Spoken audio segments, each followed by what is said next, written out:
Hello everyone. आज है 24 अप्रैल और आज इस वीडियो में हम बात करने जा रहे हैं बजाज फाइनेंस के बारे में। देखिए, तकरीबन 2000 रुपए का लेवल तोड़ दिया है बजाज फाइनेंस ने। और वाकई में आज एक बहुत बड़ी गिरावट देखने को मिली है। देखिए, फाइनेंस सेक्टर का बादशाह माना जाता है ये शेयर, और इतनी बड़ी गिरावट बजाज फाइनेंस में आज से पहले किसी ने सोचा भी नहीं होगा कि ये शेयर इस कदर टूट सकता है। जब इस साल की शुरुआत हुई थी तब किसी ने सोचा भी नहीं होगा कि भैया 5000 रुपए के आसपास ट्रेड करने वाला शेयर आज इस कदर टूट सकता है। तो इस वीडियो में हम बात करेंगे कि बजाज फाइनेंस में खरीदारी करनी चाहिए कि नहीं। और वीडियो को शुरू कर उससे पहले अगर आपने अभी तक चैनल को सब्सक्राइब नहीं किया है तो प्लीज अभी इसे सब्सक्राइब कर लीजिए, क्योंकि आगे भी बहुत सारे वीडियोस हैं जो आपको काफी ज्यादा हेल्प करेंगे। तो चलिए शुरू करते हैं। तो जैसे कि आप देख सकते हैं कि बजाज फाइनेंस का जो शेयर है वो तकरीबन तकरीबन 2000 रुपए से भी कम प्राइस के ऊपर ट्रेड कर रहा है, और काफी बड़ी गिरावट देखने को मिली है। देखिए, पिछले एक महीने की हम बात करें तो एक महीने में 20% की ये गिरावट है। और एक महीने का सबसे बड़ा लो अभी बना है।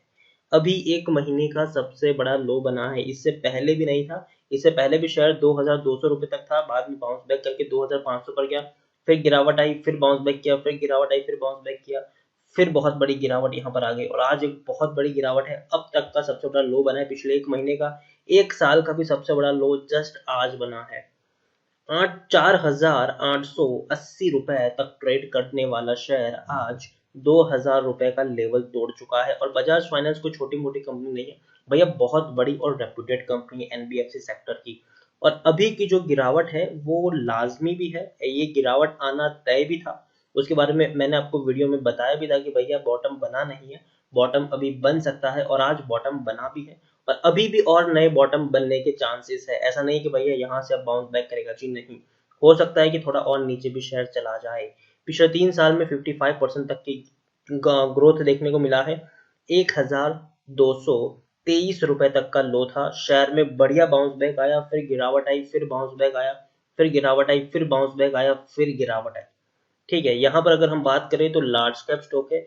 1,24,000 करोड़ के आसपास का मार्केट कैप है। एनएससी में बात करें तो 1 करोड़ से भी ज्यादा का इसका वॉल्यूम ट्रेड देखने को मिल रहा है। यहाँ पर आप देखिए, प्रमोटर के पास 56% से भी ज्यादा की होल्डिंग है। एफआईएस के पास 22% से भी ज्यादा की होल्डिंग है। म्यूचुअल फंड के पास 7.85% की होल्डिंग है। इंश्योरेंस कंपनी के पास 0.84% की होल्डिंग है। नॉन इंस्टीट्यूशनल इन्वेस्टर के पास 11.17% की होल्डिंग है। प्रमोटर के द्वारा एक भी शेयर गिरवी नहीं है। 50 म्यूचुअल फंड स्कीम ने अपना पैसा लगाया है। 856 एफआईएस ने पैसा लगाया है। यहाँ पर प्रमोटर विथ हाईएस्ट होल्डिंग की बात करें तो बजाज फिनसर्व है, जिनके पास 52.82% की होल्डिंग है। अब देखिए, highest public shareholder government of Singapore है, जिनके पास 4.65% की होल्डिंग है। इंडिविजुअल इन्वेस्टर होल्डिंग 8.51% की देखने को मिली है।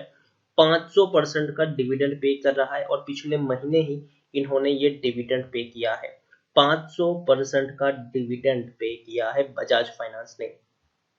देखिए, टेक्निकल रेटिंग अभी भी अच्छी नहीं है, और उसका रीजन क्या है वो मैं आपको जरूर बताऊंगा। और एक्चुअली मैं पिछली वीडियोस में भी मैं उसके बारे में बात कर चुका हूँ, लेकिन अगेन मैं यहाँ पर रिपीट जरूर कर दूंगा। पी की बात करके तो 23 के आसपास है, इंडस्ट्री पी 24 है, तो भैया ऑलमोस्ट सेम ही यहाँ पर देखने को मिला है। बुक वैल्यू 322 है, प्राइस टू बुक वैल्यू 6.12 है, ईपीएस 84 के आसपास है, और डिलीवरीज 16 के आसपास देखने को मिली है। According to Moneycontrol user 59% लोग खरीदने की सलाह दे रहे हैं, 37% लोग बेचने की सलाह दे रहे हैं, और 4% लोग यहाँ पर होल्ड करने की सलाह दे रहे हैं। यहाँ पर देखिए, बजाज फाइनेंस सबसे स्ट्रॉन्ग शेयर है ये एनबीएफसी का। हर क्वार्टर में इन्होंने मुनाफा कमाया है, और पिछले क्वार्टर से ज्यादा मुनाफा कमाया है। अब देखिए, 2 दिसंबर 2018 के क्वार्टर में 1022 करोड़ का मुनाफा, बाद में 1113 करोड़ का प्रॉफिट, फिर 1124 करोड़ का प्रॉफिट, फिर 1375 करोड़ का प्रॉफिट, फिर 1490 करोड़ का प्रॉफिट। तो हर क्वार्टर में ग्रोथ हमें देखने को मिल रहा है, और सिर्फ प्रॉफिट में भी नहीं, नेट सेल्स भी इनके इंक्रीज हो रहे हैं।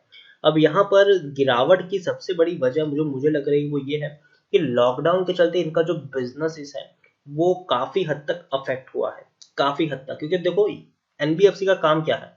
एनबीएफसी पैसा लेकर आती है पीछे से, और आगे लोगों को वो पैसा बांटती है ब्याज पर। कम ब्याज में पैसा लेकर आती है, ज्यादा ब्याज में वो पैसा लोगों को बांटती है। और वही है यहाँ पर। अभी तो सारी की सारी लॉकडाउन के चलते भैया कोई पैसा ले नहीं रहा होगा, कोई कोई चीज की खरीदारी नहीं कर रहा होगा। अगर आप देखें तो बजाज फाइनेंस आपको हर जगह मिल जाएगा भैया। फाइनेंस पे पैसा बांटते हैं वो लोग, ये चीज खरीदनी है फाइनेंस पे करा लो, इंस्टॉलमेंट कर लो और आपको पैसा मिल जाएगा, ठीक है। तो ये काम बजाज फाइनेंस करती है और अभी सब कुछ बंद पड़ा है, सब कुछ बंद पड़ा है। और उसके चलते हो क्या रहा है, इनका बिजनेस काफी हद तक अफेक्ट हुआ है। और उसके चलते अगर जब मार्च के नतीजे आएंगी तो शायद होंगे कि थोड़े अच्छे ना हो, लेकिन जून के नतीजों के ऊपर और बुरा असर पड़ेगा। तो लॉन्ग टर्म में अगर हम देखें तो इनका बिजनेस एक अफेक्ट जरूर हुआ है। और अभी हाल फिलहाल की जो सिचुएशन है वो कुछ इस तरीके से बनी हुई है कि लॉकडाउन के चलते लोगों का जो स्मॉल बिजनेस है वो इतने हद तक अफेक्ट हो सकता है कि जो स्टार्टअप्स हैं वो ज्यादातर बर्बाद भी हो सकते हैं, काफी लोगों की नौकरियां भी जा सकती है। और ऐसी सिचुएशन में जब लोगों के पास पैसा होगा ही नहीं खर्च करने के लिए, तो वो किसी भी फाइनेंस कंपनी से लोन क्यों लेंगे।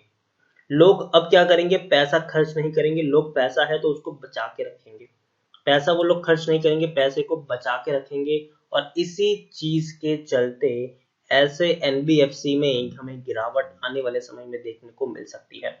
तो मैं ये नहीं कह रहा हूँ कि बजाज फाइनेंस टूट के बिखर जाएगा जी, नहीं, बहुत ही बढ़िया स्टॉक है, काफी तगड़ा स्टॉक है। जैसे ही कोरोना की दिक्कत खत्म होगी बजाज फाइनेंस में हमें तेजी जरूर देखने को मिलेगी, लेकिन तब तक हमें दो तीन चीजों के बारे में जानना होगा कि भैया पहले कि कब ये दिक्कत खत्म हो रही है, ठीक है, कहना बहुत ज्यादा मुश्किल है। कुछ लोग ये भी रिपोर्ट्स आ रहे हैं कि भैया लॉकडाउन 3 मई के बाद भी एक्सटेंड हो सकता है।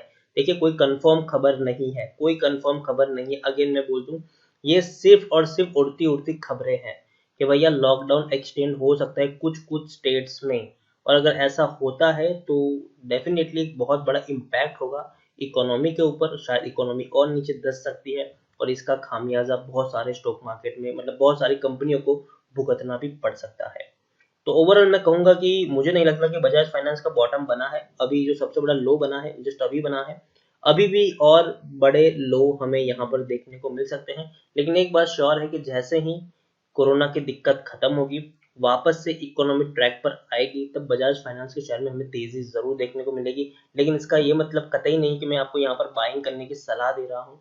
अभी के लिए, अभी के लिए मैं, अगर आपने खरीदा है तो आप बेशक इसमें निवेशित रह सकते हैं, पैनिक में आकर बेचने की भी जरूरत नहीं है, लॉस में बेचने का कोई फायदा नहीं है।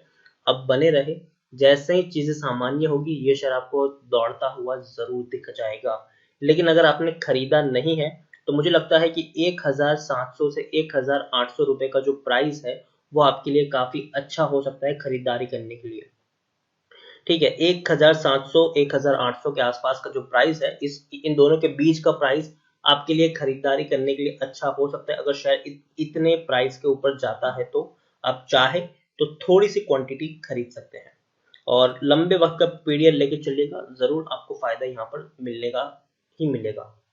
तो वीडियो को यहीं पे एंड करूंगा। अगर आपको वीडियो पसंद आया हो तो लाइक करें, शेयर करें, चैनल पर पहली बार आए तो प्लीज सब्सक्राइब करें।